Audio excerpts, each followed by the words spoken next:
La seule chose qui m'a bouleversée sur le plan scolaire, c'est genre, ma mère n'avait plus assez de moyens pour continuer à me payer l'école. Ouais. Et là, j'ai commencé à me battre, travailler dans les snack bars, je payais mon école, je partais à l'école et je travaillais. À partir de quel âge ça?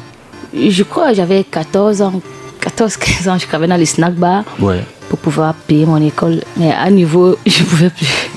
Je pouvais plus, j'ai abandonné, j'ai commencé à faire autre chose, à m'intéresser au football.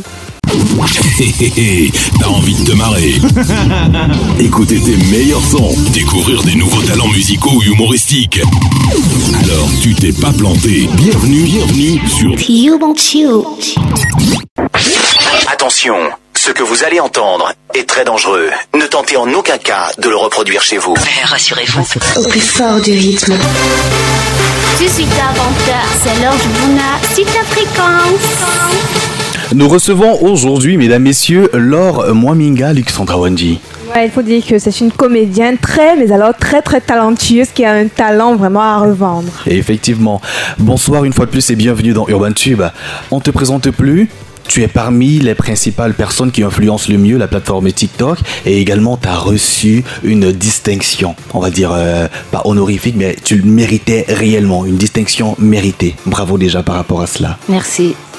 Alors, lorsqu'on parle de Mwaminga aujourd'hui, on voit forcément une personne qui a un jeu d'acteur exceptionnel. Lorsqu'elle est en colère, elle transmet réellement cette émotion-là. Et même lorsqu'elle pleure, on a envie de pleurer avec elle.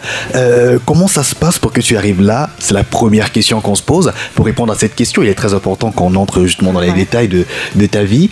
Laure, tu es née dans une famille de combien d'enfants? Et 3 enfants, mais après j'ai perdu mon petit frère qui me suivait, donc nous sommes seulement 2. 2, d'accord. Ouais. Et là, tu as fréquenté dans quel établissement? J'ai fréquenté en Mbalmayo dans le lycée de Mbalmayo rural et collège Njilo à Tangana. À Yaoundé? Non, en Mbalmayo. En Mbalmayo? Oui. Tu vois, je pose la question quand même, tu vois, elle a dit Mbalmayo, mais... Ça se passait comment à l'école? Est-ce que tu étais brave ou bien pas stable? Pour ça, j'étais très brave et têtue en même temps. Ouais. Et quel type de jeune? Plus jeune, timide, réservé, extraverti? J'ai jamais été timide, même pas réservé. J'ai dit têtue. Têtue? Oui. Il fallait toujours qu'on sache que je suis là. Influente en fait. Ouais. Tu as grandi dans quel type d'environnement? Décris-nous ton environnement s'il te plaît.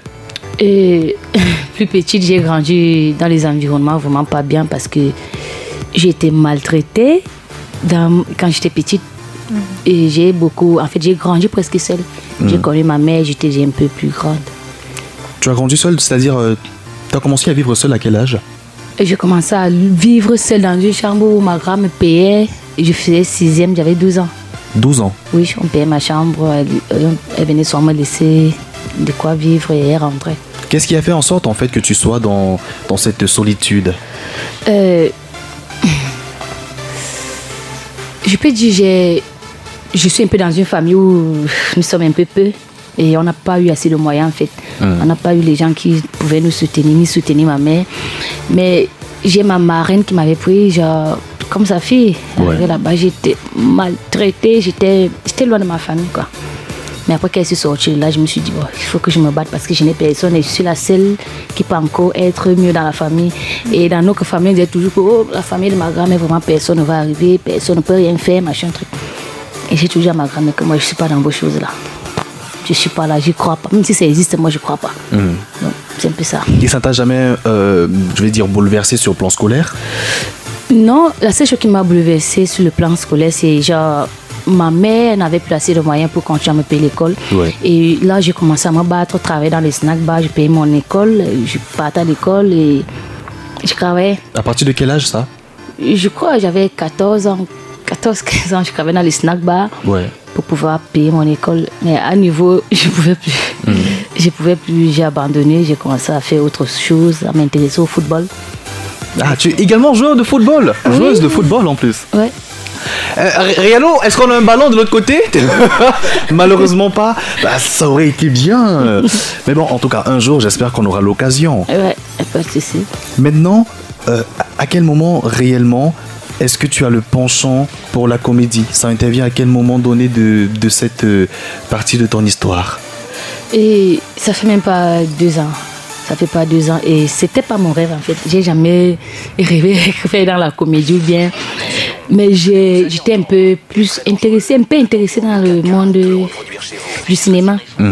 Ouais, moi, j'ai joué au ballon. Et après, quand je me suis fait mal au genou, j'ai dit, c'est plus ma chose. Il faut que je me batte dans la vie. J'ai recommencé à travailler dans les snack bars.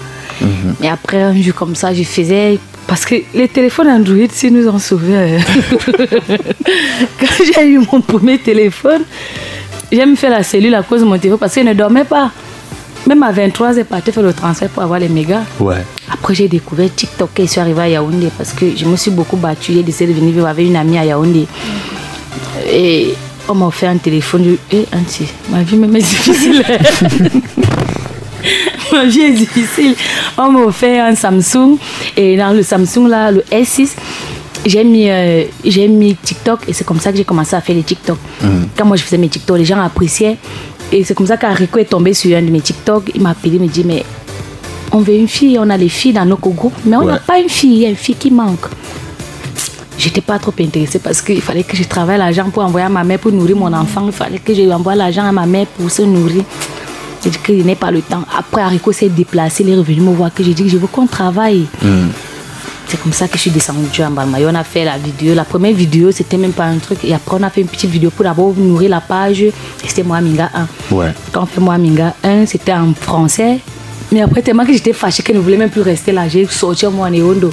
Arico a sorti en Eton. Et du coup, le réalisateur a dit que non, on recommence tout. C'est comme ça qu'il a fait. On a posté ça. Après, j'étais surprise qu'elle soit arrivée à Yaoundé. J'étais star. Je ne me reconnaissais plus. Tout le monde criait sur moi. Et après, j'ai dit, fini les snack bars, ne travaille plus. C'est clair. J'ai découvert que j'avais un truc à moi, donc du coup, je me suis mise dedans. Je pense que tu as un parcours qui motive, non seulement, et sincèrement, c'est exclusif parce que moi, je ne savais pas cette partie de ton histoire. Et ça permet également de croire en soi et de rêver. Avant de continuer avec cet autre aspect de Moi Minga, je veux d'abord qu'on revienne sur cet élément que tu as dit, tu as fait la cellule en réalité. Oui, en fait, on m'avait acheté un téléphone Motorola Verizon. On m'a acheté tellement que j'étais sur WhatsApp. Et c'était, tu ne peux pas filmer comme ça. Ça m'a ici là-dedans. J'étais obligée de tourner ça comme ça, mais je voulais toujours être connectée. Ouais. Un jour, je suis sortie de chez moi, je voulais faire le transfert. J'arrive au Carrefour, je fais le transfert. Quand je me retourne voir monsieur derrière moi qui me dit bonsoir ma chérie, j'ai dit bonsoir. Je croyais que c'était moi un dragueur. Un homme entendu qui me drague. À ma tête, c'était à que j'ai trouvé ma part. Comment tu vas? J'ai dit je vais bien. Tu habites où? J'ai dit là derrière la maison. Il me dit où est ta CN? Il dit que mais je suis devant le chez moi, tu me demandes la CN. Il me dit que devant le chez toi. Même quand tu ne peux pas pisser pas avec la CN, ils m'ont porté, emmené. J'ai pleuré toute la nuit. Ils m'ont donné le matelas. Ils ont mis à moi la table. J'ai pleuré. Et le matin, j'ai bagarré avec une des nouvelles, cette personne, on les appelle les gendarmes, tout c'est quoi. J'ai bagarré avec elle vraiment, parce qu'elle est arrivée, elle est venue me trouver, je dormais, tellement que j'ai pleuré toute la nuit, le sommeil m'a emporté. Elle m'a giflé, j'ai pas compris, je n'ai rien entendu. Je suis tombée sur elle, c'était la bagarre. Et après, ma mère est venue me donner la scène. Et c'est parti. Bon, c'est bon. Avant de passer, qui a gagné la rencontre là? Qui a tapé l'autre? J'ai tapé.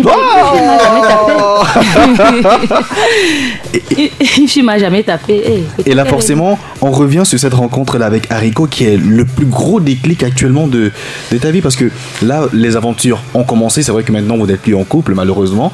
Mais c'était un truc totalement exceptionnel. Vous faisiez le scénario comment? Le scénario, c'est déjà... Nous sommes partis en Balmayo pour travailler sur une vidéo qui était... sur la guerre en fait. Oui. Une vidéo qu'on a postée, c'était la guerre où Babaji devient fou, il a fumé le champ, il devient fou. C'est sur cette vidéo qu'on a travaillé toute la nuit. Mais le matin, notre réalisateur s'est levé, il est parti aux toilettes, il allait se laver. Et il revient, il appelle Arico, il me dit Arico, et moi Minga, Arico venait. Là, parce que je n'avais pas encore le nom de moi Minga. Là, Arico venait trouver moi derrière. On arrive, il donne la serviette à Arico, il me donne la serviette, il me dit va dans l'autre côté, Arico de l'autre côté. C'est comme ça qu'il demande, il nous explique en fait la chose. Et c'était ma première fois de voir la caméra devant moi. Et je vais vous dire, il n'a jamais fait déjà 2 reprises, 3 reprises. Jamais. Il a dit, bon, je vais lancer. À un moment, j'étais fâchée. Je dis à Arico que moi, il faut bien m'éteigner, mon corps ami. Me regarde, Arico répond aussi en étonne, il était fâché comme moi. Et du coup, Arico répond et Amour dit, waouh, est-ce qu'on peut reprendre ça? Ce que vous allez entendre est très J'ai dit à Rico que je n'ai plus le temps. Il dit que pardon, reprenons ça. On a repris à Niwondo. Et c'est là qu'Arico a sorti le mot de moi, Minga. Et après, quand on a lancé moi, Minga, ça a donné. Et après, Arico m'a dit, tu peux prendre ce nom, tu peux prendre ça comme ton nom. Parce que beaucoup de gens m'appelaient déjà moi, Minga. Partout où je passe, on m'appelait moi, Minga. C'est comme ça que j'ai adopté ce nom. En gros, ce déclic-là, ça va sur la base d'un gros hasard, en fait. Oui, c'est un hasard, en fait. Et si vous avez remarqué, toutes les vidéos que nous postons sur nos pages, comme la dernière vidéo qu'on a fait où j'ai retrouvé Arico en brousse avec une fille, j'ai la machette. C'est une vidéo que nous, on partait travailler. Après, une idée m'est venue en tête comme ça, là. Arico m'a dit, moi, Minga, pourquoi tu es comme quelqu'un qui veut faire un truc de mauvais? Parce qu'en fait, lui et moi, c'est comme un courant, en fait. Parce que quand je suis avec lui, j'ai tellement d'idées. Et lui aussi, quand il est avec moi, il veut seulement travailler. C'est comme ça qu'il me dit, est-ce qu'on peut travailler sur un truc? Moi aussi, lui dit, en fait, est-ce qu'on peut associer à ce que j'avais? Et c'est comme ça qu'ils sont partis. Ça fait plus de... Nous sommes à peut-être 20 millions de vues déjà sur Facebook. Et c'est un peu comme ça. Donc, c'est toujours du hasard qui donne. Les choses déjà imprévues et plus naturelles. Alors, j'aimerais savoir, puisque Arico t'a attribué le nom Moi Minga, qu'est-ce que ça signifie en fait? Moi Minga, c'est mademoiselle bien jeune fille. Tout juste. Ouais. Donc, c'est mademoiselle Laure en fait. Ouais. Un autre grand déclic dans ta vie, la rencontre avec Gabriel Nandji. Ouais. Raconte-nous en fait. La première fois que vous vous voyez, c'était où? C'est une longue histoire. J'ai connu Gabriel depuis longtemps, mais c'était pas vraiment ça parce que moi j'étais encore rien. J'étais pas encore dans le monde du cinéma, ça m'intéressait pas encore. Ouais. Et après, on s'est rencontrés, c'était un truc bizarre, genre simple, choses comme ça. Après, ça arrivait un jour comme ça, boum. Donc, c'est une longue histoire que je peux pas raconter, j'ai pas envie de raconter en fait. Non, il n'y a pas de souci. Il n'y a pas de souci. Tu vois. En tout cas, on a quand même compris que c'est une longue histoire qui commence en quelle année? Moi, je connais plus, hein, mais ça fait quand même longtemps. Très longtemps. Ouais. D'accord, ça marche. Aujourd'hui, forcément, qu'est-ce que tu peux dire que tu réserves à tes fans et surtout aux auditeurs pour l'avenir? Quels sont les principaux projets sur lesquels tu es actuellement? Pour le moment, ce que je vais dire à mes fans d'abord, premièrement, c'est que je suis pas encore, je n'appartiens pas. C'est vrai que j'appartiens un peu au Rigola. Parce que c'est grâce au Rigola. Moi, je ne peux pas bouder les Rigola. Hein. Même le premier jour que j'ai commencé à travailler avec eux, c'était déjà, même si Arico m'appelle à 1h du matin, moi, Minga, je veux qu'on travaille demain. Je me lève, je prends le car, je descends en bas le maillot. Et c'est toujours comme ça jusqu'à maintenant. Même si je travaille avec Mintumba, on dit que mes hommes, quoi là. Dès qu'Arico m'appelle, je descends. Mais c'est une façon de dire aux gens que je suis Arico, je suis un peu Arico. Mais je ne suis pas quand même Arico, il peut quand même décider de moi. 100%. Bon, voilà. À force de parler du haricot, moi j'ai faim. C'est qu'il a dit que moi j'ai mes projets, j'ai beaucoup de choses que j'ai envie de faire, mais j'ai encore beaucoup de... Je suis encore en manque de beaucoup de trucs en fait. J'ai beaucoup de soutien, beaucoup de trucs en fait. Je ne sais pas si vous comprenez un peu. Bien sûr. Mais j'ai beaucoup de choses que je prépare dans ma tête, qui sont encore dans ma tête. C'est pas encore là. Mais j'ai beaucoup de projets, beaucoup de trucs. Pour le moment, je suis avec Gabriel Nandji qui me soutient beaucoup. Sauf à part les Rigola, il y a Gabriel Nandji qui me soutient beaucoup. Et je suis aussi sur un projet avec lui. Nous sommes en train de faire une web série. Ouais. Bah, je crois que là, c'est une exclusivité. Merci. Rien. Alors, ma bouche, c'est moi-même. il est très important, Laure, que tu regardes cette caméra et que tu passes un conseil aux jeunes qui nous regardent actuellement, au regard de ce que tu as traversé. Qu'est-ce que tu peux dire à ces jeunes qui nous écoutent et surtout qui vont nous regarder? La seule chose que je peux dire aux jeunes, c'est que je ne suis pas parfaite. Je n'ai jamais été parfaite, mais moi, je sais d'où je sors et je sais d'où je vais. Donc, si vous aussi, vous avez la même vision que moi, ne jamais compter premièrement sur quelqu'un pour dire que ma vie, si telle personne va me faire ceci, je sais qu'elle va réussir parce que tel non. Et ne jamais abandonner, ne jamais perdre espoir. Toujours croire en soi. Parce qu'il y a beaucoup de gens, beaucoup de jeunes en ce moment qui peuvent faire. Hier, je suis partie en Colombie donc avec Arico. Je ne suis pas chercher Arico. Je n'ai pas trouvé qu'ils sont entourés de jeunes garçons qui disent que tu vas me choquer aujourd'hui. Tu me choques pas, en fait, tu ne bouges pas. Mais ça, c'est parce qu'ils ont perdu espoir en eux. Ils se sont dit que c'est la rue. Parce qu'ils ont un mot maintenant là, la rue. Oh, la rue. La rue n'a rien à y voir. Si toi, tu ne crois pas en toi, il n'y a rien de la rue là. Même mes enfants de la rue s'en sortent. Moi, je me suis en sortie seule. Je n'ai personne dans ma famille qui me soutient. Jusqu'ici, je suis seule. Voilà, donc, toujours croire en soi. Toujours croire en soi. Travailler. Cherchons, on va retrouver. Voilà. Elle s'appelle Laure Moi Minga. Du bruit pour elle, s'il vous plaît.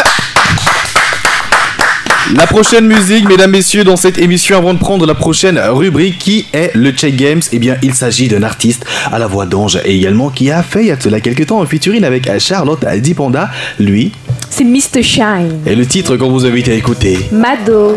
Écoutez ça et on revient pour Check Games. Écoute ça, écoute ça, écoute ça.